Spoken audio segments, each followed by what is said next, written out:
han podido descansar, han rendido. ¿Cómo les ha ido?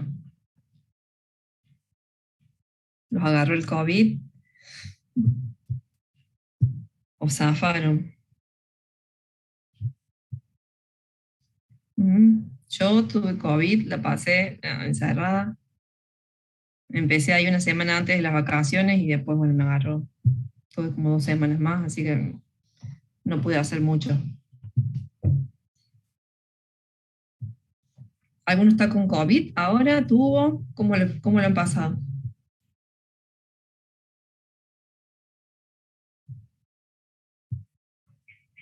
No tengo ningún alumno con COVID. Bien, venimos bien. Ah, ok. Julieta, ¿vos tuviste COVID? También en las vacaciones. Así que no pudiste rendir nada. ¿Te agarró feo? ¿Te agarró bien?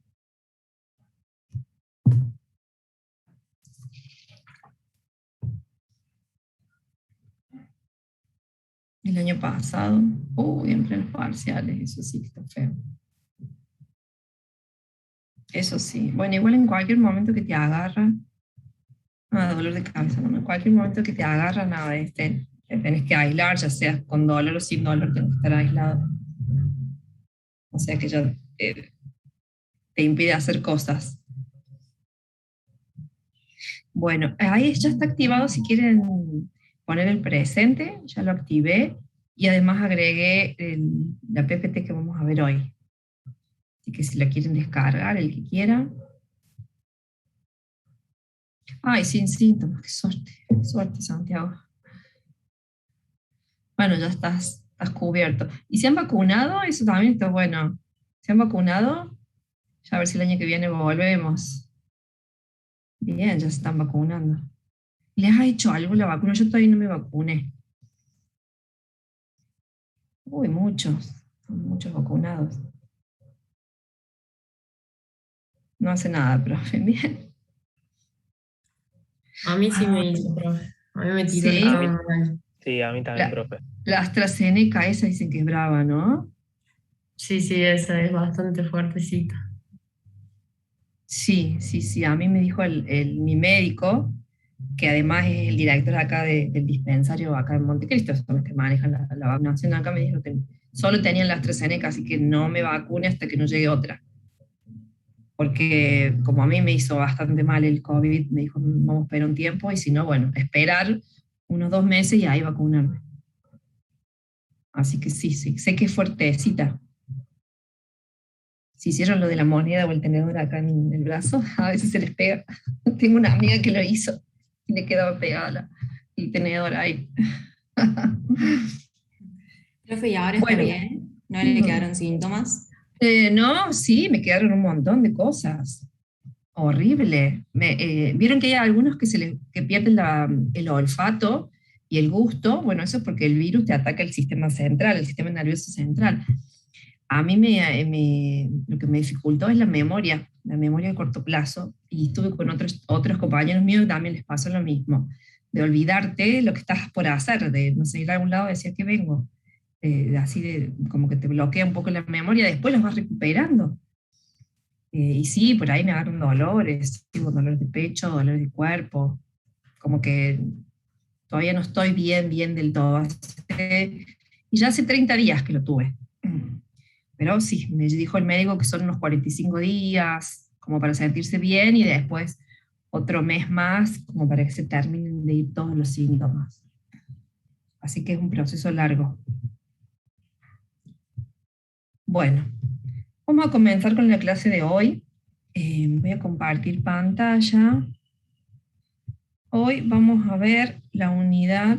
A ver si me está convirtiendo. Todavía no voy a poner grabar hasta que no se me termine de convertir esta reunión que tuve hace un rato. Vamos a ver acá.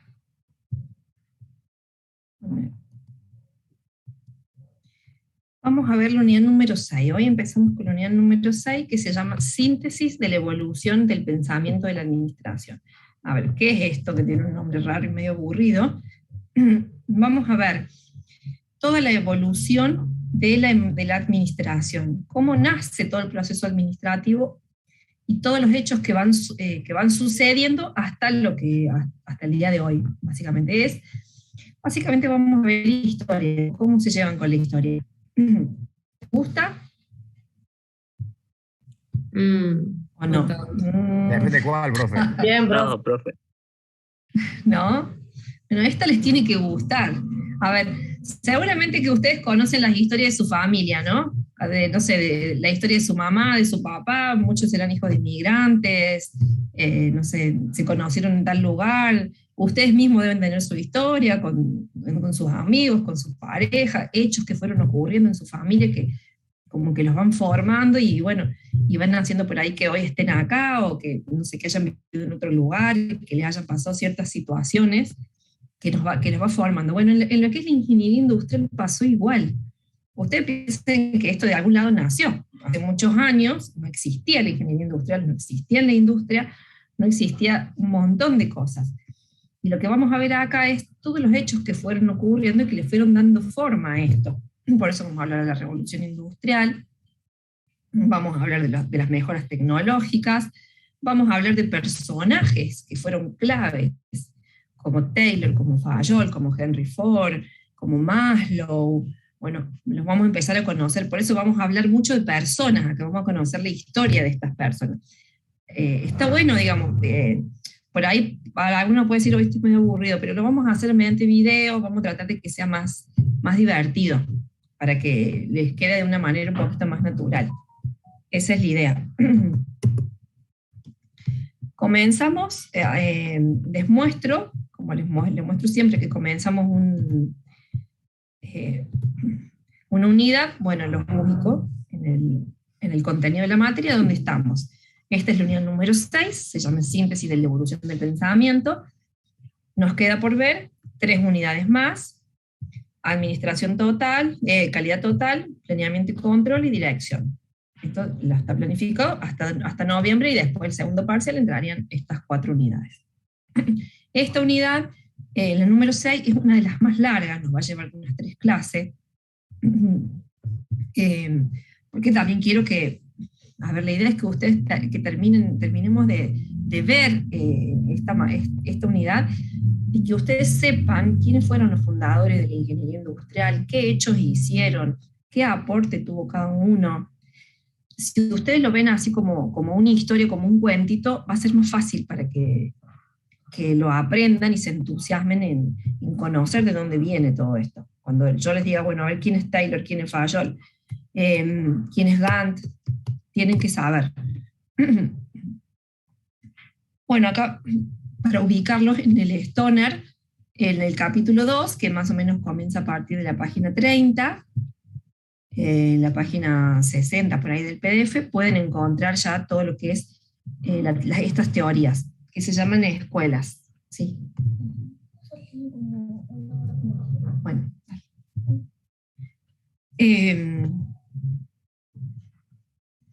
Bien.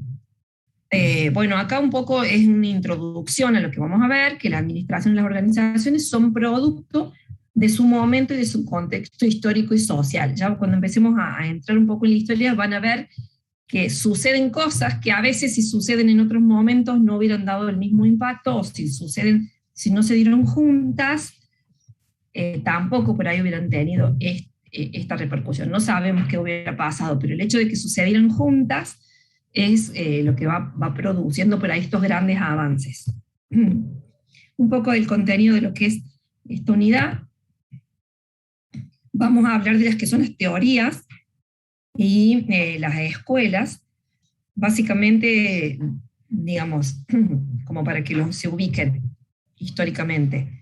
En un momento de la historia, si nos remontamos a la era de piedra, no existía nada, digamos, no existía industria, no existía prácticamente ni civilizaciones, porque habría tribus que eran nómades, que se trasladaban de un lugar a otro buscando alimentos, o sea, consumían lo de un lugar y ¿qué hacían? Se tenían que ir a otro lugar a buscar alimentos. Entonces las sociedades eran nómadas, no había edificios o no había construcciones más duraderas.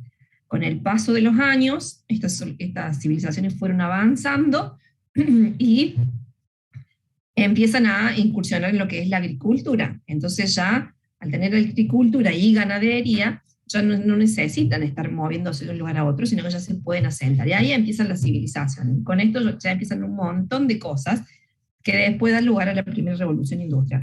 Como eso lo vamos a ver en un videito que tengo acá, para que sea un poco más divertido y que después lo podamos charlar. ¿Vamos bien? ¿Se han entusiasmado un poquito? ¿O no? Sí, profe. Bien. A ver, déjenme ver. Voy a guardar. Así voy a poner grabar.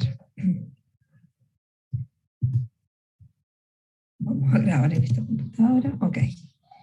Listo. Voy a empezar a pasar entonces el video. Déjenme ver cómo está, porque lo tengo abierto por las publicidades.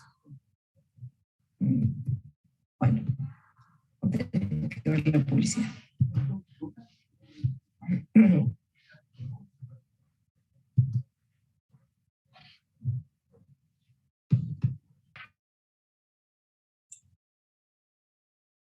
Profe, lo que sí No se creo que no escucha. se escucha.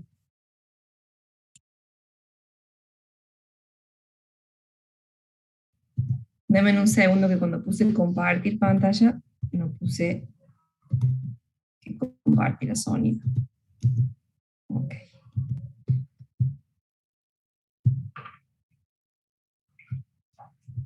Tiene lugar ¿Ahora en sí? el periodo que va de 1780 Ahora a sí. 1940. ¿Dónde tiene lugar? En Inglaterra, para después extenderse a Europa y a los Estados Unidos. ¿Por qué fue una revolución? ¿En qué consistió? Desde el Neolítico, esto es 10.000 años antes del siglo XVIII, la humanidad no había experimentado una serie de transformaciones tan importantes en cuanto a su economía, su productividad, aparición de nuevas tecnologías que conllevó a una transformación profunda de la sociedad. En el Neolítico se aprendió a plantar, aparece la agricultura, domesticar a los animales, apareció la ganadería. Las sociedades ya no necesitan ser nómadas para subsistir, por lo que el hombre se hace sedentario y recolector, pudiendo almacenar el excedente. Surge un nuevo modelo de organización social con la aparición de ciudades y de nuevas civilizaciones. Con la revolución industrial se va a vivir otro salto cualitativo en la forma de vivir. Se va a pasar de un sistema rural de producción manual, basado en la agricultura, a un sistema de producción industrial en las ciudades. Vamos a desgranar cómo van apareciendo estos cambios. Nos situamos en la segunda mitad del siglo XVIII. En Inglaterra, las 13 colonias acaban de independizarse, hecho que marca el inicio de la edad contemporánea. Es la época de las revoluciones liberales y el derrocamiento del antiguo régimen. Desaparece el poder absoluto del monarca. Los súbditos se convierten en ciudadanos que van a poder tomar decisiones sobre su propio destino. Desaparece la brecha social entre los privilegiados y el pueblo llano, con el surgimiento de una nueva clase social, la burguesía, una clase revolucionaria enfrentada a los estamentos de los privilegiados. ¿Por qué la revolución industrial comienza en Inglaterra? En Inglaterra se había instaurado 100 años antes el sistema parlamentario, definido ideológicamente por el liberalismo de John Locke, basado en la división de poderes, la economía de mercado y la libertad individual. Este modelo fue copiado después por Estados Unidos, Francia, España y es el modelo que se usa hoy en día en casi todos los países democráticos. Este sistema presta un nivel de seguridad jurídica que proporcionaba suficientes garantías para el empresario privado. Ello sumado a una mentalidad protestante más abierta que en otros países del sur de Europa, un periodo de paz dentro de Gran Bretaña, un buen sistema bancario, cierto equilibrio monetario y la ausencia de inflación hacen que se den las condiciones para que aparezca el capitalismo y con ello la revolución de la industria. Inglaterra también tenía una posición geoestratégica privilegiada, poseía una gran flota naval que dominaba los mares, controlaba, entre otros, los territorios del subcontinente indio, fuente importante de materias primas para su industria, como el algodón que alimentaba la industria textil. El proletariado. Con el nacimiento de la burguesía nace también el proletariado, los trabajadores o clase obrera que carece de propiedades y medios de producción, por lo que, para subsistir, se ve obligada a arrendar sus fuerzas de trabajo a la burguesía propietaria de los medios de producción. Las condiciones laborales de los trabajadores eran todavía muy precarias, con largas jornadas de trabajo y malas condiciones sanitarias. Pese a esto, supusieron un gran avance respecto a épocas anteriores. Hubo un éxodo del campo a las ciudades. Las grandes ciudades mejoraron su alcantarillado y mejoraron las condiciones de salubridad. Se redujeron las epidemias y Edward Jenner descubrió la primera vacuna contra la viruela. Se redujo la mortalidad infantil. La consecuencia fue una gran explosión demográfica. En un siglo se triplicó la población del país. Aumentó la esperanza de vida de los 35 a los 50. El capitalismo trajo progreso y el salario medio en Inglaterra se duplicó. Los precios bajaron y mejoró sustancialmente la calidad de vida. Aunque el nivel de vida mejoró en el cómputo general, los grandes beneficiarios fueron los burgueses, que pasan de ser una clase social revolucionaria a una clase acomodada. La burguesía, cuya situación de privilegio social se basa fundamentalmente en la fortuna, desplaza definitivamente a la aristocracia terrateniente, cuyos privilegios estaban en su origen o en sus vínculos de sangre. Pero el nivel de vida de la clase obrera todavía tendría un amplio margen de mejora. Y si no, que se lo digan a Karl Marx. ¿Cuál fue el principal avance tecnológico de la revolución industrial? La máquina de vapor fue un invento que perfeccionó el ingeniero escocés James Watt. La máquina de vapor consiste en un motor de combustión externa que transforma la energía térmica de una cantidad de agua en energía mecánica. Por la flecha roja a la izquierda entra el vapor de agua calentado por una caldera de carbón cerrada herméticamente. Se genera vapor de agua, lo cual produce la expansión del volumen de un cilindro empujando un pistón. Mediante un mecanismo de biela manivela, el movimiento lineal alternativo del pistón del cilindro se transforma en un movimiento de rotación que acciona una rueda. ¿Qué aplicaciones tuvo la máquina de vapor? La introducción de la máquina de vapor en las distintas industrias fue el paso definitivo en el éxito de la revolución industrial, pues su uso significó un aumento espectacular de la capacidad de producción. Al elevar la capacidad de producción, se disminuye el tiempo de fabricación de los productos, dando paso a la producción en serie. Se simplifican tareas complejas en varias operaciones simples que pueda realizar cualquier obrero sin necesidad de que sea mano de obra cualificada, y de este modo bajar costos en producción y elevar la cantidad de unidades producidas. Los modelos anteriores de máquinas de vapor a los de Watt se habían usado para el bombeo de agua. La máquina de Watt introducía el movimiento rotatorio, por lo que se pudo usar para suministrar energía motriz a otras máquinas, como un molino harinero, un martillo de forja, para elevar carretillas con mineral en las minas mediante raíles metálicos o para la floreciente industria textil del algodón. Pronto se realizaron los primeros experimentos para aplicar el vapor al transporte terrestre. George Stephenson, que comenzó experimentando con el transporte de grandes cargas en las minas de carbón, puso a punto su primera locomotora. La construcción del ferrocarril de Liverpool a Manchester en 1829 consolidó su fama para siempre. El ferrocarril permitía transportar materias pesadas a 40 km por hora, una velocidad antes impensable, acortando extraordinariamente el tiempo de los desplazamientos y permitiendo vertebrar el comercio interior, escasamente desarrollado hasta entonces. El volumen de los intercambios se multiplicó. También se aplicó el vapor en otro ámbito de la industria del transporte, la navegación fluvial y marítima, con la invención de los barcos de vapor. Otro avance digno de mención fue el alumbrado público de gas. Las ciudades se convirtieron en lugares más seguros para viajar. Al instalar lámparas de gas en las calles, se redujeron las tasas de delincuencia. Al final de la revolución, chimeneas echaban humo sin parar. Aparecieron ferrocarriles modificando y vertebrando el trazado de las ciudades. Y en los muelles, barcos de vapor. La vida cobró nueva animación. De una nación que labraba el campo, Inglaterra de pronto se había convertido en la primera nación industrial del mundo. Pero todo esto solo es el principio, pues a partir de 1850 entramos en la segunda fase de la revolución, conocida como la Segunda Revolución Industrial. ¿Quieres ser miembro del canal? Bueno, a ver,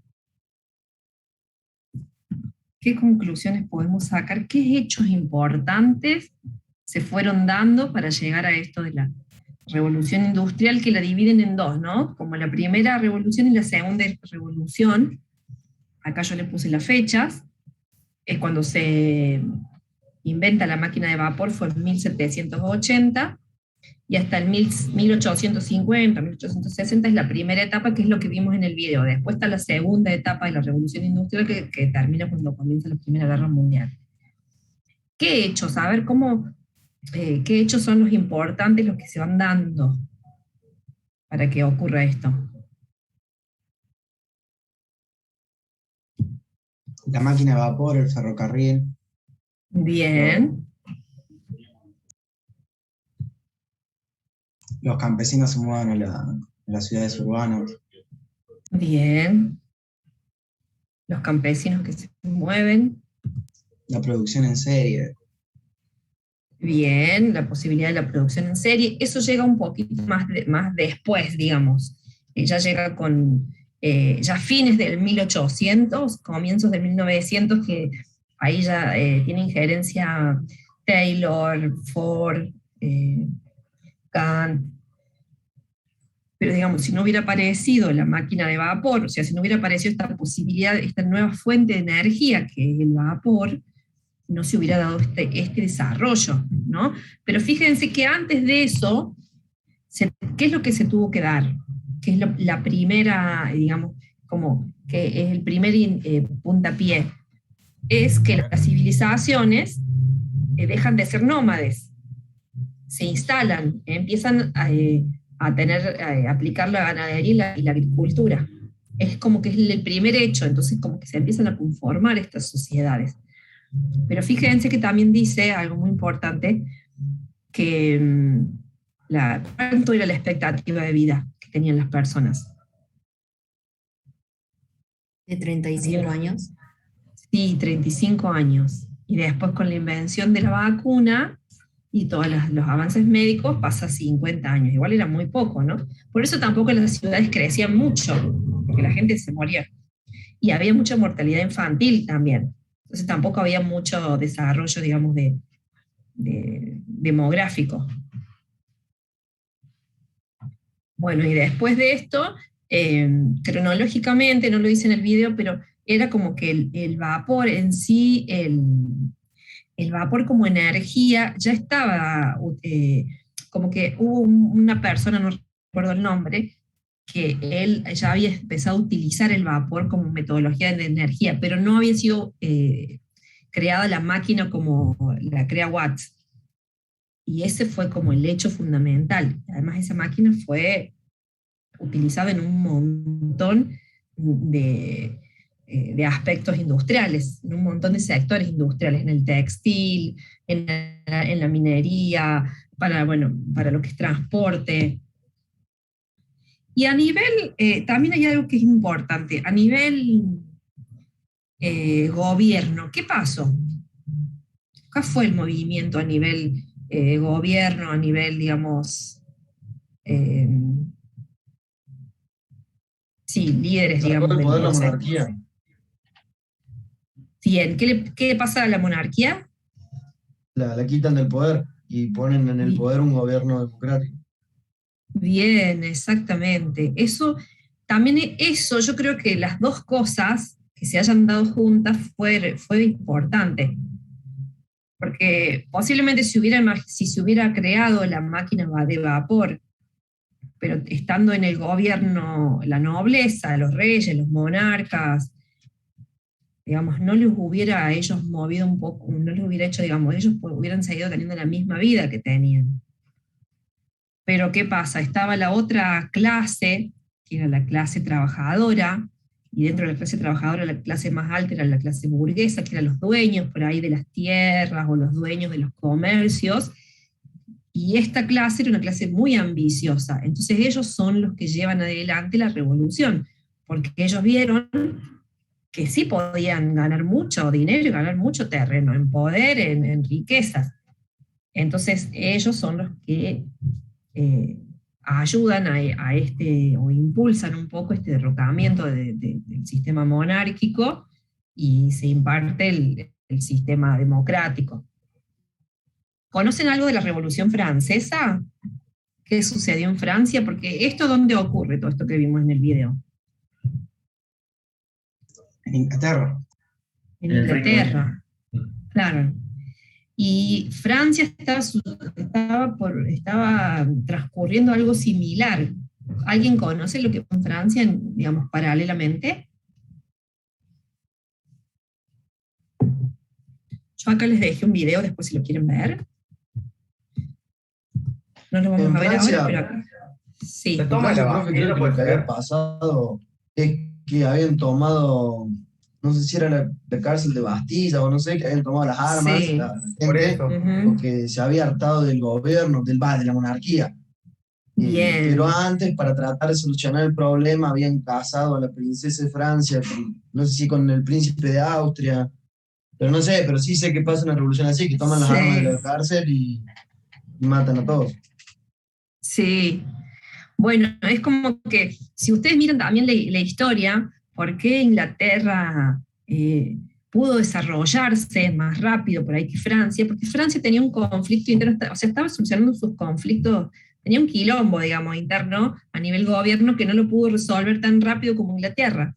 Inglaterra, poder resolver eso, se pudo enfocar en todo lo que fue la revolución industrial y comenzar a industrializar el país. En cambio, Francia le llevó más tiempo porque estuvo con guerras internas, donde había esto, digamos, el pueblo pasaba mucho hambre.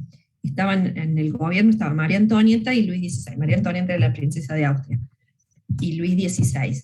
Y ellos se oponían, pero como que los hacían ir y venir, tuvieron varios intentos pacíficos, y como no pudieron, se armó toda la revolución con la toma de la Bastilla, todo esto que ustedes dicen, y bueno, terminan matando al rey, la matan, la decapitan a ella, a María Antonieta y a Luis XVI, porque ellos se quisieron fugar, bueno, tuvieron toda una historia, y entonces asumen en el poder como personas por ahí muy estrictas, y nada, y estos empiezan a matar a todos, hasta los que estaban, a los que más o menos querían poner el paño más tibio también, chao.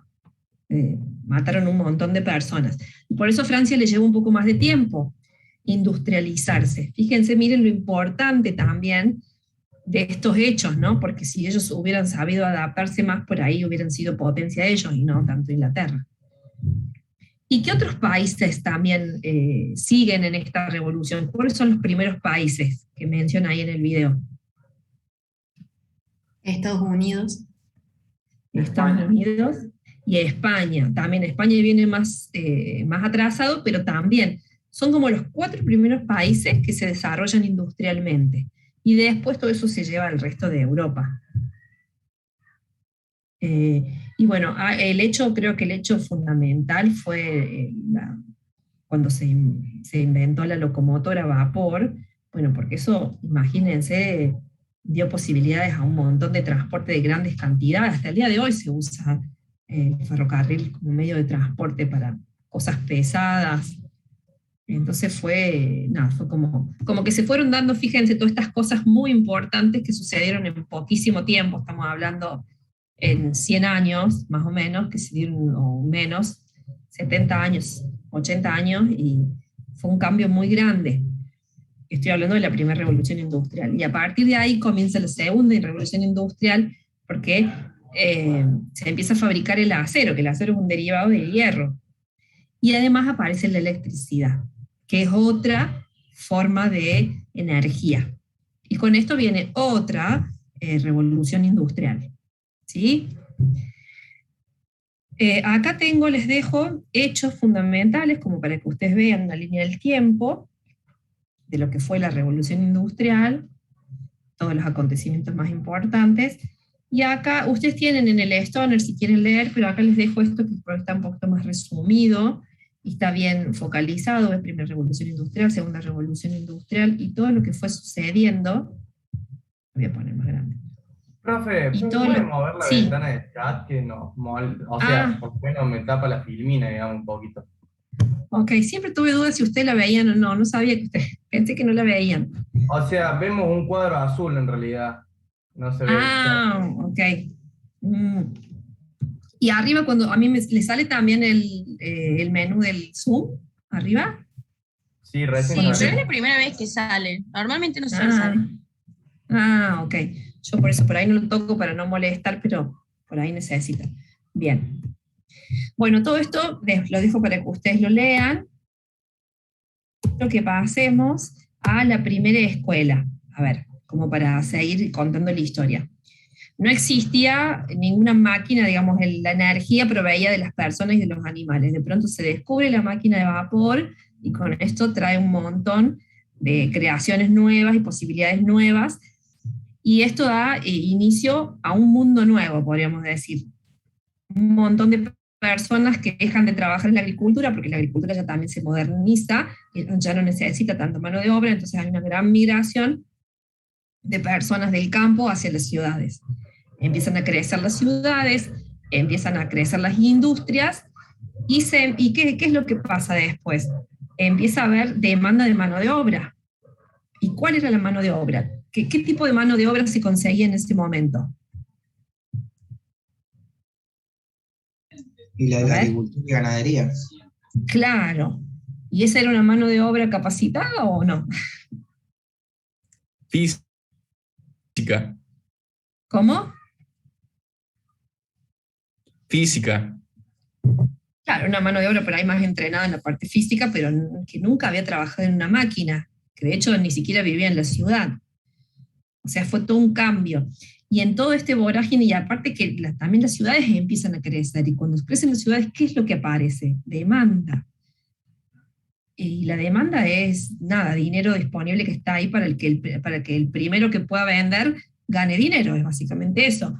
Entonces empezó una producción básicamente así a lo loco, por decirlo, ¿no? Empezaron las empresas a crecer, las industrias empezaron a crecer, pero sin ningún tipo, digamos, de pensamiento, de organización, de administración. Y ahí es donde empiezan a aparecer estos personajes, que uno de ellos es Taylor, que vamos a ver ahora, que es parte de lo que es la administración científica. ¿Por qué se llama Escuela de la Administración Científica? Porque deja de... como que le pones ciencia, le pones cabeza, le pone análisis al modo de trabajar. Antes se hacía improvisadamente, como cada uno podía, como más o menos iba aprendiendo, iba mirando a mis compañeros, alguien me explicaba, y así se iban haciendo. Y él es el primero que empieza a analizar los puestos de trabajo, las operaciones, empieza a tomar tiempos, empieza a ver cuál es la mejor postura, cuáles son los mejores recorridos, empieza a armar procesos y procedimientos de trabajo que no existían hasta ese momento. Entonces ahí comienza una nueva era, una nueva más optimizada, de mayor productividad. Por eso es tan importante Taylor. Fíjense, en esta administración científica tenemos 4 personas, bueno, 5, que son los actores que tenemos. Taylor, fíjense de qué fecha, más o menos su fecha más productiva comienza como en 1880, por ahí. Henry Gantt, que también lo deben conocer porque han estudiado el diagrama de Gantt, que una de sus grandes aportaciones fue esa, ya vamos a ver bien qué es lo que él trae en esta escuela. Henry Ford, que él es el creador de la producción en serie, la línea de montaje ya existía, pero la producción en serie es creada por él. Y los esposos Gilbert, que ellos se desarrollan mucho en lo que es la medición de tiempos y empiezan con todo lo que son los estudios ergonómicos. Ellos son los primeros que empiezan a poner una mirada, que empiezan a buscar la mejora entre la salud del trabajador y la productividad. Hasta el momento Taylor se enfoca más en la productividad en sí, pero no tanto ahí en lo mejor para el operario. Así que bueno, vamos a ver el video. Hay alguien que tiene el micrófono abierto y se lo está escuchando, me parece Agustina. Ok, ahí estamos. Bien, acá están los links acá, yo ya los tengo abiertos directamente de mi navegador. Vamos a ver la historia de Taylor. ¿Lo conocen a Taylor? ¿Alguien conoce un poco de Taylor? ¿O no? ¿No lo han estudiado?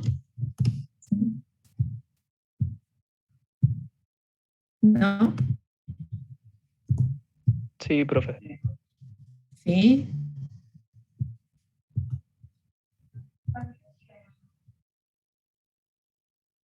¿Sabías que hay un truco simple que usan los políglotas para aprender idiomas de manera realmente rápida? Pues Yo Empresa. En Yo Empresa vamos a hablar acerca de los padres de la administración y hablaremos acerca de Frederick Taylor.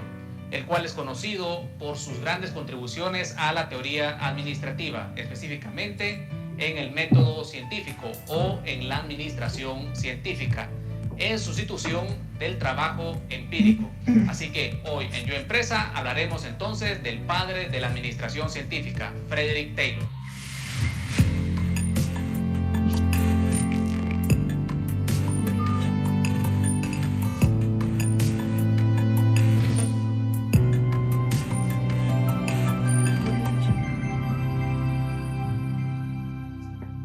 Frederick Taylor nace en el año 1856 en Pensilvania, Estados Unidos, y muere en el año 1915 a la edad de 59 años. Fue un ingeniero industrial y economista de Estados Unidos y aportó grandes conocimientos en la sustitución del método empírico por el método científico, por lo cual es conocido como el padre de la administración científica por la publicación de su libro en 1911 como Los principios de la administración científica. Taylor desde su adolescencia comenzó a perder la vista y por su comprensión débil no podía participar en deportes o cualquier actividad que necesitara mucha fuerza.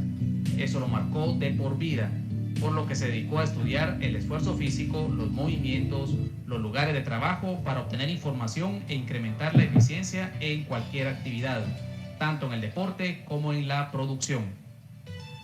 Frederick Taylor, a diferencia de otros, se enfocaba en las herramientas y en los métodos de trabajo, es decir, se enfocaba en la parte operativa de las organizaciones para incrementar su eficiencia y eficacia, a diferencia de otros, como el caso de Henry Fayol, que centraba toda su teoría en la parte gerencial. Para Taylor, el hombre es por naturaleza perezoso y por lo tanto realiza lentamente su trabajo, haciendo creer al empresario que está dando lo mejor de sí.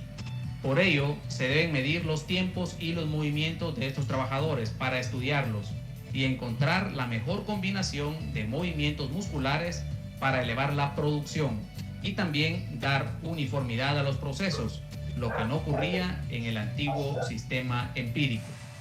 Para ello era necesario dividir entre quienes piensan las mejores maneras de hacer el trabajo y quienes tienen las fortalezas físicas para ejecutarlo. A los primeros se les daba la responsabilidad de adiestrar a los segundos hasta obtener de ellos el mayor rendimiento que su cuerpo pudiera dar. También habla de la especialización de tareas, pues de esta manera el trabajador gana más tiempo y destreza haciendo lo mismo todos los días. Taylor explicaba las etapas para poner en funcionamiento su nueva organización científica del trabajo. En primer lugar, hallar de 10 a 15 obreros hábiles en el trabajo a analizar. 2. Definir la serie exacta de movimientos elementales que cada uno de los obreros lleva a cabo para ejecutar el trabajo analizado, así como los útiles y materiales que emplea. 3. Determinar con un cronómetro el tiempo necesario para realizar cada uno de estos movimientos y elegir el modo más simple de ejecución. 4. Eliminar todos los movimientos mal concebidos, los lentos y los inútiles. Y por último, tras haber suprimido así todos los movimientos inútiles, reunir en una secuencia los movimientos más rápidos. Uno de los grandes aportes de Frederick Taylor se dio en la empresa de acero, donde él observaba que cada trabajador en promedio diario transportaba cerca de 12.5 toneladas de lingotes de acero. Él consideraba que se podía incrementar hasta 48 toneladas diarias a través del método científico. Para ello, Frederick Taylor eligió a un trabajador con las físicas adecuadas, una persona fuerte y con ambición de querer ganar mucho más. En ese tiempo, pues un trabajador ganaba $1.15 al día y Taylor le ofreció a esta persona ganar $1.85 si hacía todo lo que se le dijese. Esta persona fue un holandés conocido como Schmidt. Esta persona se le dijo que tenía que levantar los lingotes doblando o flexionando las rodillas También se le dijo que tenía que levantarlos con las piernas rectas. También se le dijo que se iba a medir el tiempo o la velocidad en que lo hacía, los movimientos, así como los periodos de descanso. Entonces, al seleccionar a la persona adecuada en el puesto adecuado y con un sistema de incentivos adecuado, con las herramientas útiles para poder hacer el trabajo, pues logró el objetivo de incrementar la cantidad de lingotes a 48 toneladas diarias. Otro de los experimentos de Taylor se dio con las palas. Él observó que todos los trabajadores utilizaban el mismo tamaño de pala, sin importar el peso del material. Así que Taylor consideró que el tamaño de la pala debería depender según el peso del material que se esté levantando. Así, determinó que el tamaño óptimo a levantar por pala debería de ser de 21 libras. También, con base a ello, determinó que en la medida que se recoja material ligero con una pala, esta debe de ser de tamaño grande. Y si el material es pesado, debe de recogerse con una pala mucho más pequeña. Los grandes aportes de Frederick Taylor están contenidos en su libro Los Principios de la Administración Científica, publicado en el año 1911, de los cuales se encuentran los 4 principios fundamentales de la administración científica, del cual podemos observar el primero, principio de la planeación, el cual consiste en la sustitución del método empírico por el método científico, es decir, la sustitución del trabajo improvisado, del trabajo según el criterio del trabajador, por métodos mucho más científicos y mucho más estudiados. El segundo principio es el principio de la preparación, el cual consiste en seleccionar científicamente al trabajador de acuerdo a ciertas aptitudes necesarias para hacer muy bien el trabajo. Así también poder proveerle de las herramientas y de la maquinaria necesaria para poder realizar el trabajo de acuerdo a los objetivos planteados. El tercer principio podemos observar que es el principio de control, el cual consiste en controlar para certificar que el trabajo se esté realizando de acuerdo a las normativas. Y por último, el principio de la ejecución, el cual consiste en distribuir adecuadamente las funciones y las responsabilidades de cada trabajador para realizar pues la labor de forma disciplinada. Entonces, podríamos resumir todos los aportes de Frederick Taylor como el padre de la administración científica en 5 puntos importantes. En primer lugar, él contribuyó a la creación del fundamento de la organización racional del trabajo. En segundo lugar, la administración científica en sustitución del método empírico. En tercer lugar, la selección adecuada y científica del recurso humano. En cuarto lugar, la introducción de sistemas de incentivo adecuados para incrementar la motivación y la productividad de los trabajadores. Y en último lugar, pues, los trabajos estandarizados. A partir de ahí, los trabajos se convirtieron en mecánicos y repetitivos. Pues bien, amigos, estos fueron los grandes aportes de Frederick Taylor, considerado como el padre de la administración científica. Sus principios actualmente son de gran importancia en los talleres o en los trabajos operativos. Una de las grandes críticas que recibió este autor es que consideraba al ser humano como una máquina, es decir, que con un sistema de incentivo adecuado iba a rendir de mejor manera. Posteriormente a sus teorías, pues surgieron otras con un enfoque mucho más humano. Dentro de ellas está la teoría, por ejemplo, de Elton Mayo, que vamos a ver mucho más adelante. Así que recuerda suscribirte al canal. Bien, soy Alex Calderón y esto es Yo Empresa. Uy, sí, ¿qué conclusiones sacan del video? ¿Qué consideran ustedes que es el aporte principal que hace Taylor?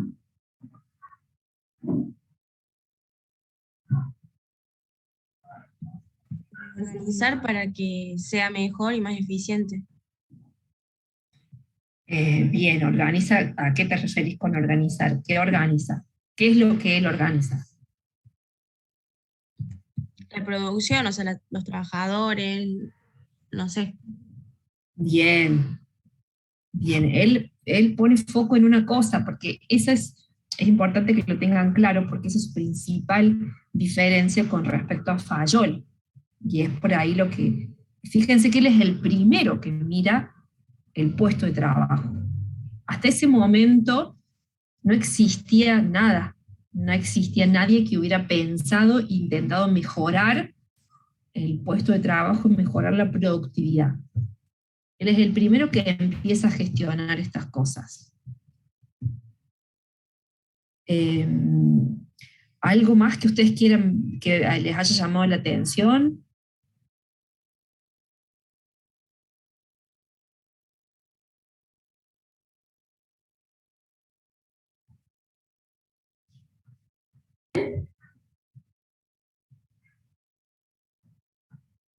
Fíjense que él también fue criticado, ¿no? ¿Por qué lo criticaban a él? Que fue por ahí que se ganó un poco de mala fama. O tratar al hombre como una máquina. Bien, de tratar al hombre como una máquina. Es como que él por ahí se enfocó, digamos, su foco estuvo en otro lado, no tanto en la parte humana. Por eso fue criticado. Y después, las siguientes escuelas o los siguientes pensadores que llegan tratan de mejorar el trabajo que él hizo. Pero también por ahí es una cuestión natural, digamos, no se puede mejorar algo que no existe. Por eso, digamos, que por ahí nada, es criticado por eso. Y muchos de los aportes que él hizo, estamos hablando del año 1900, al día de hoy se usan, o sea, fíjense lo importante en lo que es la producción, digamos, industrial, muchos de estos principios que él usa, la administración científica, la organización de trabajo, buscar la persona adecuada para cada puesto, determinar los mejores pasos más eficientes para realizar un trabajo, básicamente son los principios que se usan hoy, por ahí hoy con otras herramientas, pero básicamente es lo mismo. Y hay un hecho fundamental también de Taylor, que lo dice al comienzo del video, que era una dificultad que él tenía. ¿Cuál es? ¿Alguno lo escuchó? Fue perdiendo su vista joven. Él fue perdiendo la vista, y fíjense cómo eso lo marca, ¿no? Porque al no tener vista, no podía hacer lo que quería, bueno, entonces se dedicó mucho a esto, y no solo esto, no solo que se dedicó a esto, pues seguramente que le gustó, que debe haber sido una manera de él, con la visión disminuida, a él le debe haber ayudado mucho para todo. No es que él, al comienzo del video dice, él se dedicó a mejorar los tiempos en todos los aspectos. Después encontró ahí como su manera, creo que, de hacer dinero, no sé, de poder subsistir en las industrias, pero él también lo aplicó en el deporte, lo aplicó en muchos lados, esto del estudio de los movimientos. Así que fue muy importante el aporte de Taylor. Acá le dejo los principios sobre los que él trabajó. En el libro, en el Stoner tienen ahí bien explicado cuál fue su plan de incentivos. Él desarrolla un plan de incentivos que después viene Gantt y lo mejora, pero bueno, en ese momento a él le funcionó. Y acá lo tenemos a Henry Gantt. A él lo conocen por lo menos el diagrama de Gantt, ¿verdad? ¿Han visto algo el año pasado de diagrama de Gantt? Sí, ¿Pensamiento sistémico? Sí, bueno, y este año hay un práctico de la unidad número 8 donde también hacemos el diagrama de Gantt.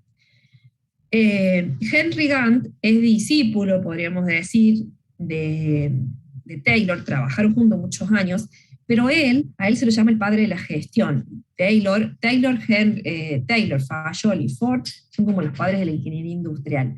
Gantt se lo conoce más como el padre de la gestión porque él es el que empieza a mirar a la industria como un todo y empieza a buscar estos intereses en común entre los intereses de la industria y los intereses de los obreros. Entonces empieza a buscar esta coincidencia.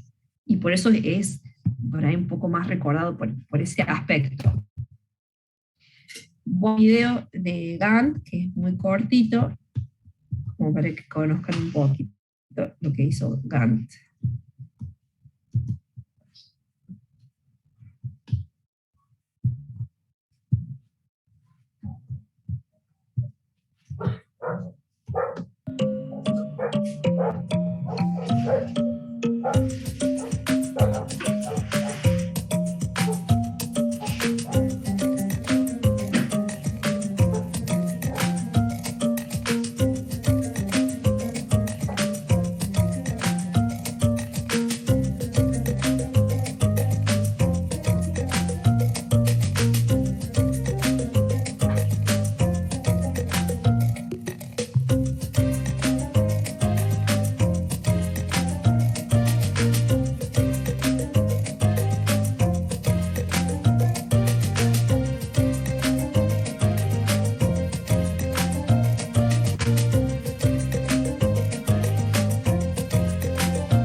Después vienen ellos, que son los siguientes que vamos a hablar de Gantt. Bueno, Gantt, si bien es conocido por el diagrama de Gantt, pero fíjense que el diagrama de Gantt tiene un objetivo, que ahí lo dice, ¿cuál sería el objetivo fundamental, digamos, del diagrama de Gantt? ¿Por qué él termina desarrollando ese diagrama? ¿Vieron ustedes? Planificar el tiempo, profe. Bien, él introduce el concepto de planificación. La planificación viene muy ligado a lo que es la gestión. Taylor, a diferencia de Gantt, él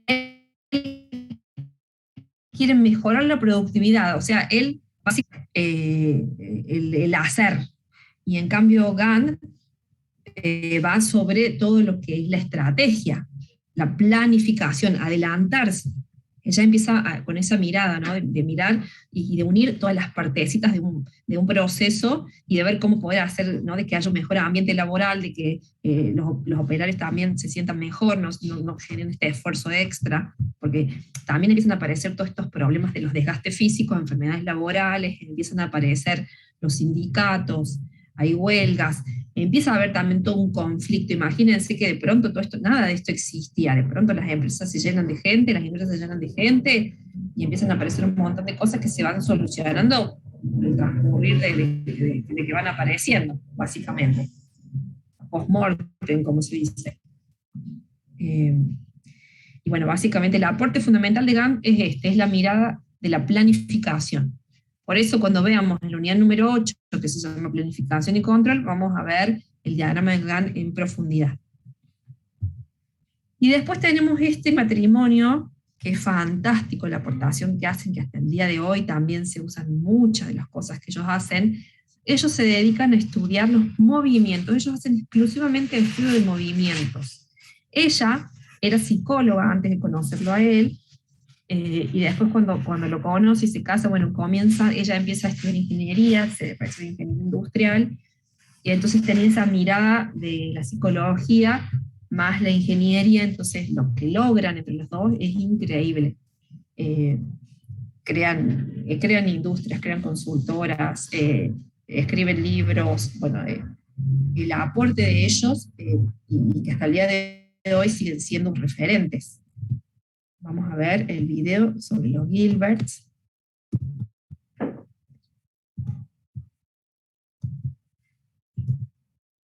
El cuerpo. Las aportaciones de los Hilbert. Fred Hilbert fue el fundador de la técnica moderna del estudio de movimientos, la cual se puede definir como el estudio de los movimientos del cuerpo humano, que se utilizan para realizar una labor determinada con la mira de mejorar esta eliminando los movimientos innecesarios y simplificando y estableciendo luego la secuencia o sucesión de movimientos más favorables para lograr una eficiencia máxima. Más que nadie, los Hilbert es a quienes se les debe la industria reconocer la importancia de un estudio minucioso de los movimientos de una personalidad para aumentar la producción, reducir la fatiga e instruir a los operarios acerca del mejor método para llevar a cabo una operación. Lillian Moller Gilbert fue una psicóloga e ingeniera. Nació el 24 de mayo de 1878 en Oakland, California, Estados Unidos. Su primer nombre fue el de soltera, Lillian Evelyn Moller. También fue una de las primeras mujeres ingenieras en obtener un doctorado y la primera mujer psicóloga industrial organizacional, cuyos trabajos se desarrollaron principalmente en el área de ingeniería industrial. Estudió en la Universidad de Berkeley literatura inglés, lengua extranjera y filosofía. Lillian Moller completó la licenciatura y la maestría en literatura en la Universidad de Berkeley. Comenzando sus estudios de doctorado, se casó con Frank Bunker Gilbert en el año de 1904. Se motivó rápidamente y se unió al entusiasmo de Frank. En el año 1911 hizo la primera publicación importante de su investigación, Estudio del Movimiento. Uno de sus principales empleos fue la de asesora económica.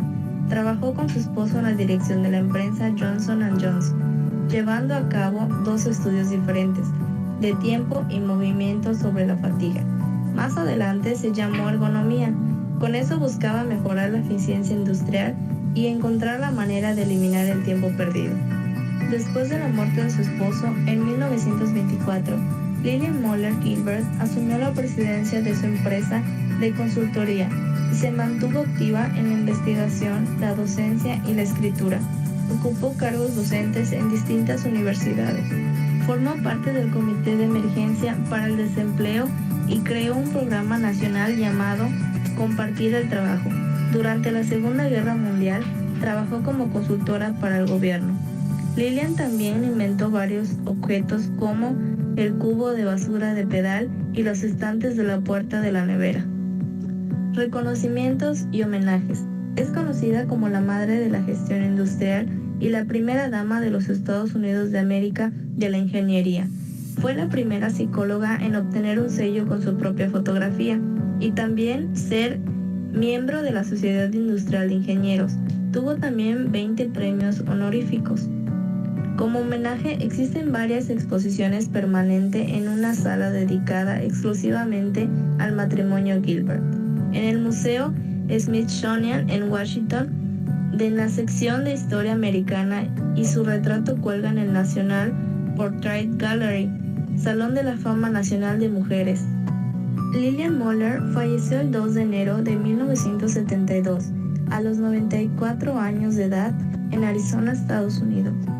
La biografía de Frank Bunker Gilbert. Nació el día 7 de julio de 1868 y falleció el 14 de junio de 1924. Fue defensor de la organización científica y pionero en el estudio del movimiento. Frank consiguió un trabajo como aprendiz de albañil, más adelante como contratista de obras y luego se convirtió en un inventor y finalmente en ingeniero. Introdujeron un refinamiento en los movimientos de manos, dividiéndolos en 17 movimientos básicos o fundamentales llamados términos, los cuales son buscar, encontrar, seleccionar, tomar, sostener, mover, alcanzar, colocar en posición, ensamblar, usar, desamblar, inspeccionar, recolocar en posición, soltar, demora inevitable, demora evitable, planear, descansar. Estos le sirvieron para la eficiencia en el trabajo. También clasificaron los términos en dos grupos, los cuales son los eficientes que logran agregar valor a una tarea y los ineficientes que generan costos. Sirvió en el ejército de Estados Unidos durante la Primera Guerra Mundial. Su trabajo consistía en buscar maneras más rápidas y eficientes para armar y desarmar armas. Se casó con Lillian Evelyn Moller el 19 de octubre de 1904 en Oakland, California. Tuvieron 12 hijos, de los cuales vivieron 11. Él y su esposa fundaron la empresa de consultorías Gilbert. Los Gilbert optaron por hacer los procesos más efectivos al reducir los movimientos involucrados. Ellos vieron que su enfoque se preocupaba por el bienestar de los trabajadores, comparándolo con el Taylorismo, en el cual los mismos trabajadores percibían las actividades con fines de lucros. Estas diferencias llegaron a un distanciamiento entre Taylor y los Gilbert, lo que trajo como consecuencia después de la muerte de Taylor una enemistad entre los seguidores de Taylor. Frank murió de un ataque cardíaco el día 14 de junio de 1924 a la edad de 55 años.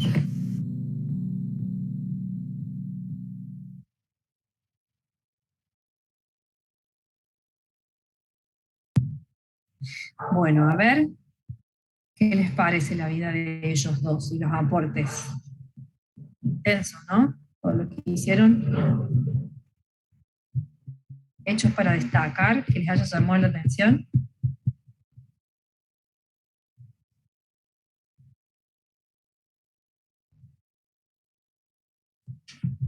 A ver. ¿Están ahí?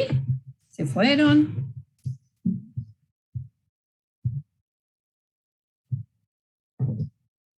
¿Cuál fue el principal aporte de ellos? A ver. Vamos con esta pregunta primero.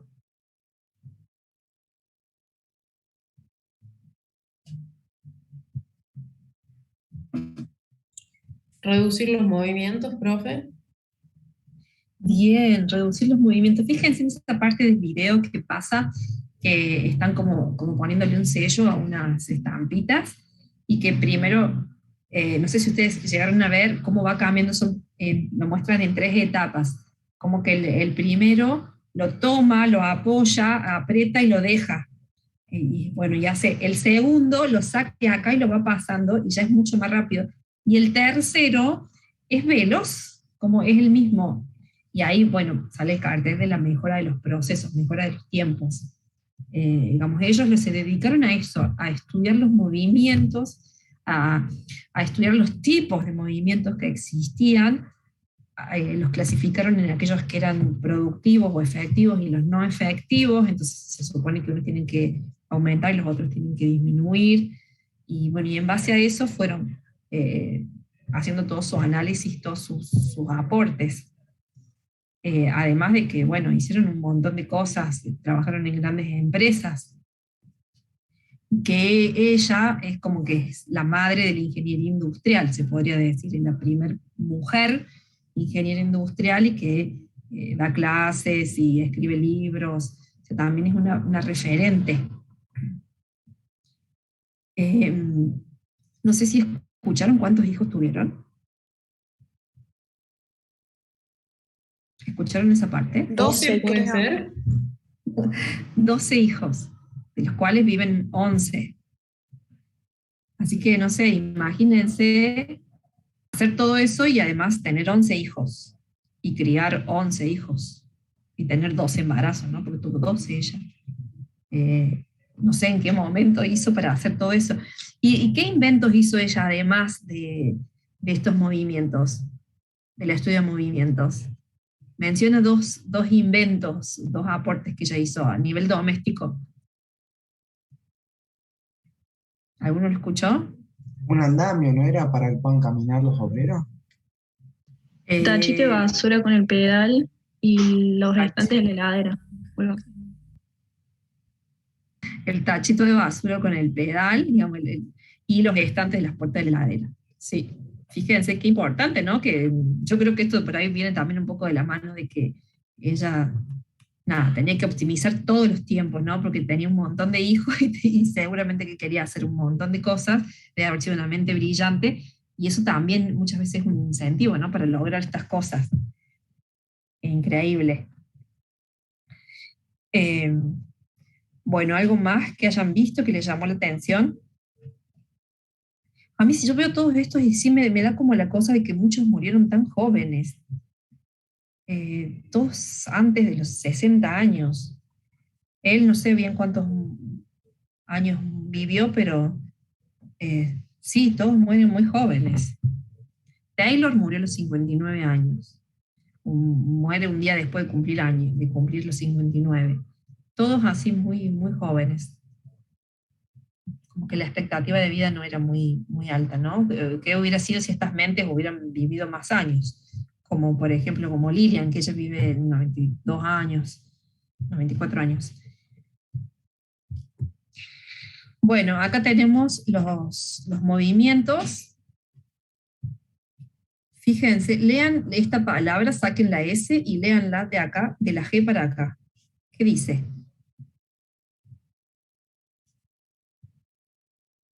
Profe, se ve en cosito de Zoom. Oh, y se ve muy bello. Está, lo bajo por acá. Se sigue viendo, creo. Ya lo saqué. ¿Lo estoy viendo? Ah, se ve que va con delay.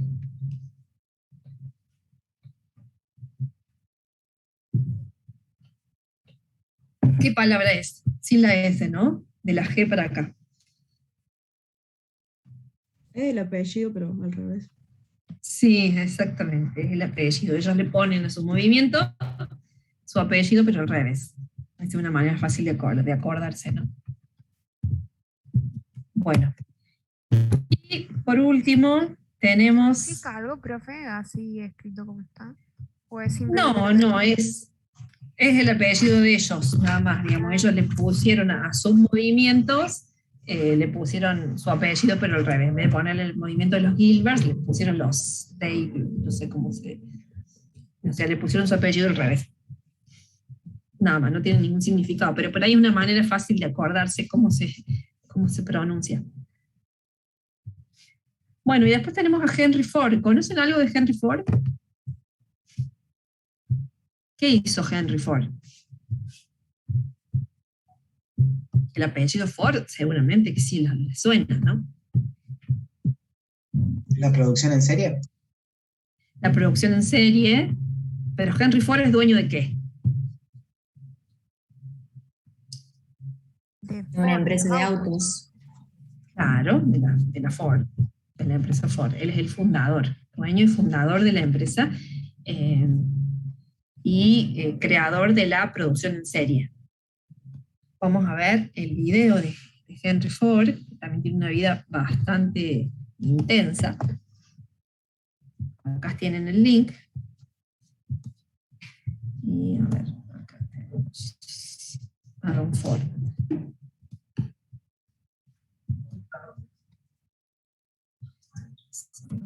Fundador de la Ford Motor Company, es uno de los hombres de negocios más importantes de la historia. Sus ideas y visión le permitieron revolucionar la industria automovilística y ser pionero en el uso de la producción en cadena.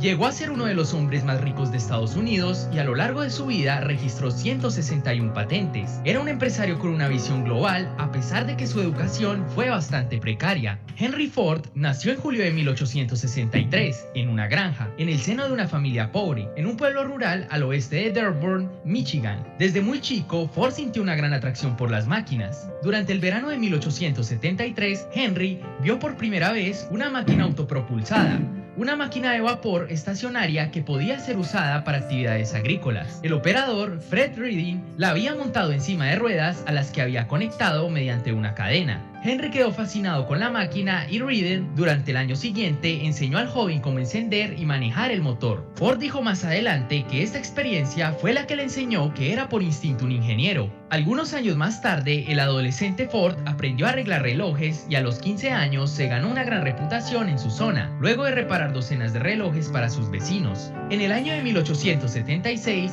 la muerte de la madre de Ford fue un golpe devastador para él, pero sería una de las razones por las que el chico tomaría la decisión de alejarse de las actividades agrícolas. Su padre esperaba que Henry finalmente se hiciera cargo de la granja familiar, pero él odiaba ese trabajo. En los siguientes años, el joven Henry Ford obtuvo varios trabajos relacionados con máquinas. Veía cada trabajo como una oportunidad de aprender y cuando sentía que podía aprender más en otro lugar, no dudaba en buscar un nuevo trabajo. Tras su etapa como aprendiz del sector industrial, Ford decidió poner en marcha su primer proyecto empresarial. Con la ayuda de un equipo de amigos, hizo experimentos automotrices que culminaron en 1896 con la realización de su primer vehículo autopropulsado, el cuadriciclo. Tenía 4 ruedas de alambre que parecían de bicicleta, se conducía conducía con un timón de barco y solo usaba 2 ruedas para el retroceso. El segundo coche llegó en 1898 y Henry convenció a un grupo de empresarios para que lo apoyaran en el emprendimiento más importante de su vida, una compañía para fabricarlo y venderlo. Pero él sabía poco sobre gestión empresarial y eso lo llevó al fracaso de sus primeras 2 empresas. En 1903, armado de una gran determinación y con la experiencia adquirida en sus 2 proyectos anteriores, Henry inició a la Ford Motor Company, una empresa fundada junto con otros 11 inversores y con una inversión inicial de $28,000 estadounidenses. El primer coche de la nueva empresa, llamado Modelo A, fue seguido por una variedad de modelos mejorados y que se podían vender a precios económicos. Ford tenía entonces una visión que revolucionaría la industria, la de un coche para la gran multitud. Bajo esta premisa, se inició la construcción del Modelo T, que sería lanzado al mercado el 1 de octubre de 1908 y presentaba una gran cantidad de innovaciones. Por ejemplo, tenía el volante a la izquierda, siendo esto algo que la gran mayoría de las otras compañías pronto copiaron. Todo el motor y la transmisión iban cerrados. Los 4 cilindros estaban encajados en un sólido bloque y la suspensión funcionaba mediante 2 muelles semielípticos. El automóvil era muy sencillo de conducir y, más importante, muy barato y fácil de reparar. En 1910, la compañía se mudó a una nueva y enorme planta en Highland Park, Michigan, al norte de Detroit. Allí Ford Motor Company inició una implacable campaña para aumentar su producción y reducir los costos. Y ya para finales de 1913, se había desarrollado una línea de montaje para automóviles sin precedentes en la historia de la humanidad. Pero a los trabajadores no les gustó mucho el trabajo repetitivo de la nueva línea. El volumen del negocio era tan alto que la compañía se vio envuelta en un serio problema de alta rotación de personal, a lo que Henry respondió con una osada decisión: un aumento de más del doble del salario promedio de un obrero de fábrica para la época. El salario pasó de ser de unos $2 al día a $5 de un plumazo. La fuerza de trabajo se estabilizó al mismo tiempo que las ventas del Modelo T aumentaron, ya que permitía a sus empleados comprarlos a plazo. Para 1918, la mitad de los coches en los Estados Unidos eran el Modelo T. En 1919, cansado de la injerencia de los otros inversionistas de su compañía, Ford compró todas sus acciones y se convirtió en el único propietario de la mayor empresa automotriz del mundo. Sin embargo, el éxito lo había convencido de la superioridad de su propia intuición, que lo llevó a creer que el Modelo T era el coche que la mayoría de la gente quería, por lo que hizo caso omiso de la creciente popularidad de coches más caros pero más elegantes y confortables como el Chevrolet, y no escuchó a sus ejecutivos cuando le dijeron que era tiempo de un nuevo modelo. A finales de la década de 1920, incluso el propio Henry no pudo ignorar las cifras de ventas en declive. En 1927, a regañadientes, cerró las líneas de montaje del Modelo T y comenzó a diseñar un auto nuevo. Todos los pasos del proceso de fabricación, de refinar las materias primas hasta el montaje final de este, tuvieron lugar en la Grand Rouge Plant. Con el tiempo, esta se convertiría en la fábrica más grande del mundo porque no solo se producían los coches, sino también el acero, el vidrio, los neumáticos y otros componentes que se usaban en ellos. En 1932, a los 69 años, Ford presentó su última gran innovación automovilística en vida, el motor V8, barato y ligero, un motor que, aunque inicialmente parecía imposible de fabricar, gracias a la persistencia de Ford, finalmente fue materializado por sus ingenieros. Henry Ford hizo importantes contribuciones a la industria de la aviación. El Ford Airport en Dearborn fue uno de los mejores del mundo cuando se inauguró en 1925 y el cercano Dearborn Inn fue uno de los primeros hoteles aeropuertos del país. Algunos avances de Ford en la radionavegación hicieron que hoy volar sea más seguro para todos. Aunque ninguna de sus empresas de aviación fue rentable y todas ellas dejaron de existir en 1932, la Gran Depresión de 1929 lo obligó a centrarse en su negocio automovilístico y la tecnología aeronáutica estaba cambiando demasiado rápido para sus técnicas de la línea de montaje. Henry Ford no inventó el automóvil, ni tampoco la cadena de montaje, pero fue un visionario que redefinió la industria automotriz. Estos son algunos de sus aportes al mundo empresarial. Fue propulsor del modo de producción en serie o en cadena, conocido como el Fordismo. Fue un pionero del estado de bienestar a través de la sociedad de consumo. Buscó mejorar el nivel de vida de sus trabajadores y reducir su rotación. Promovió modelos administrativos en los que se separaba la burocracia de la función industrial dentro de la empresa. Desafió el status quo del mundo laboral de la época,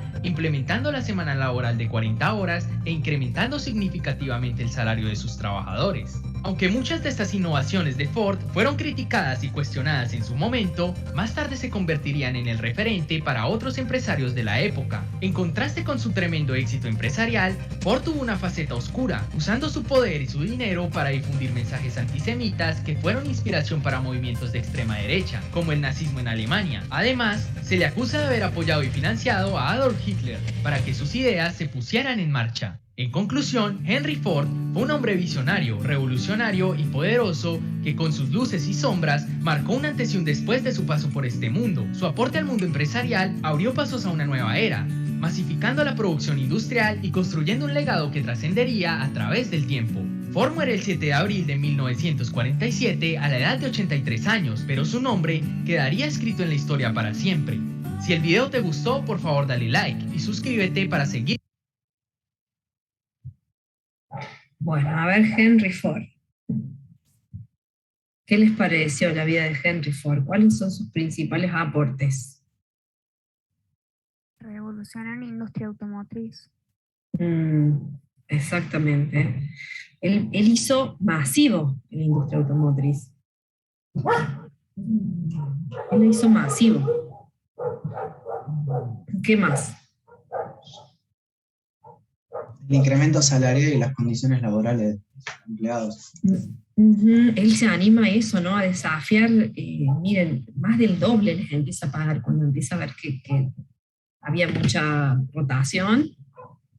Y con esto, obviamente, que aumenta el consumo. Y él como que lo hizo bien, ¿no? Porque también al aumentar el salario, los mismos empleados podían acceder a comprar su auto. O sea, como que era todo un ida y vuelta. Muy bien lo hizo, lo pensó muy bien. Las horas de trabajo también se animó a modificar las horas de trabajo, hizo grandes aportes también a lo que es la calidad del trabajador. También tuvo sus críticas, ¿no? Porque estas personas por ahí para llegar a donde están, por ahí en algunos aspectos tienen que ser un poco monopólicos para poder captar tanto mercado. Entonces por ahí tienen unas estrategias que, bueno, por ahí van en contra de la ética y la moral. Por eso también fue criticado. Cuando compró todas las acciones él. Cuando compró todas las acciones, sí, se queda con la empresa, ¿no? Se queda con toda la empresa. Y también fíjense que él, cuando él comienza a fabricar hace el Forte, el té, la competencia, lo que estaban haciendo, estaban fabricando autos grandes de lujo para un segmento de la sociedad pudiente. Y él desafía eso haciendo autos baratos, digamos, de menor calidad, pero para todo el mundo. Y eso es lo que a él le da que en pocos años la mitad de los autos de Estados Unidos eran de él. Pero fíjense que ese mismo hecho, unos 20 años después, es lo que casi lo lleva a la quiebra. Cuando todos sus asesores y todos les decían que ahora el mercado había cambiado, las preferencias de los consumidores habían cambiado y se estaban buscando autos de lujo y más grandes, y él sigue con el Forte, y bueno, y después termina cerrando la línea de montaje, la línea de fabricación del Forte, y empieza a fabricar otra cosa. Pero bueno, eso también es un mensaje, ¿no? De que siempre hay que estar atento a las necesidades del mercado. Así como él fue un visionario, después casi que eso lo llevó también a la bancarrota. ¿Qué más podemos decir de Henry Ford?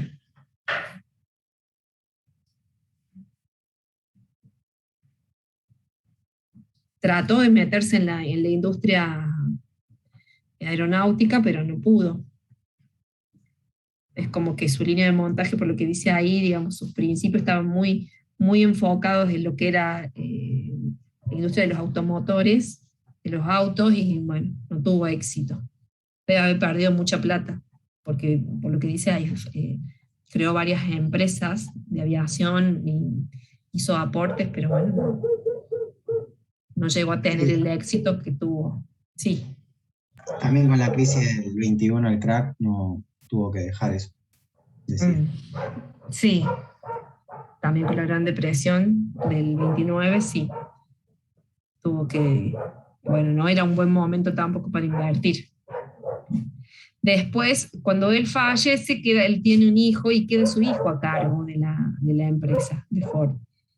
Y es su hijo el que sigue, bueno, con su legado y después su nieto y así. Pero bueno, Ford hoy es una empresa muy grande, sigue existiendo como tal. Increíble, ¿no? De dónde nace. Pero bueno, tengan en cuenta, siempre recuerden a Ford como el creador de la línea de la producción en serie, ¿no? O sea, él es el que introduce la producción en serie. Él, en 12 años de mejoras, logra de producir un auto por año a producir un auto cada 5 segundos con la producción en serie. Si bien le llevó mucho tiempo, pero bueno, fue él que lo logró. Y después de ahí vinieron mejoras increíbles, pero todo basados en el trabajo que hizo Ford. Si no hubiera hecho eso él, alguien lo hubiera hecho, ¿no? Pero bueno, él lo hizo y los demás aprovecharon esos conocimientos para seguir mejorando. Bueno, con esto terminamos lo que es la primera escuela, ¿no? La escuela de la administración científica. Después, la clase que viene, vamos a ver la escuela de la administración clásica, donde tenemos Fayol, tenemos Héctor Mayo, ahí tenemos, ya empieza un poco más la parte humana, y bueno, y así vamos viendo todas las escuelas que fueron dando diferentes aspectos, digamos, que hicieron foco en diferentes aspectos, y van formando lo que es el concepto de administración del día de lo que conocemos hoy. ¿Algo que quieran agregar? ¿Se entendió? ¿Se entendió, profe? Sí, se entendió. Bien, bueno, tienen ahí los videos y después los quieren volver a ver. Está bueno para que los miren en algún momento, así van refrescando y aprendiendo. Así como ustedes saben, conocen la historia de sus abuelos y de todos sus parientes, ahora tienen que conocer, si van a ser ingenieros, la historia de sus nuevos padres de la ingeniería. Es importante que esto se lo sepan y no se lo olviden nunca más. De acá tienen que salir sabiendo esto y tienen que acompañar a lo largo de toda su carrera. Así que pueden seguir investigando también si quieren. Bueno, chicos, nos vemos la clase que viene. Que tengan buena semana. Nos vemos la clase que viene. Chao. Chao, profe. Chao, nos vemos. Chao, chao.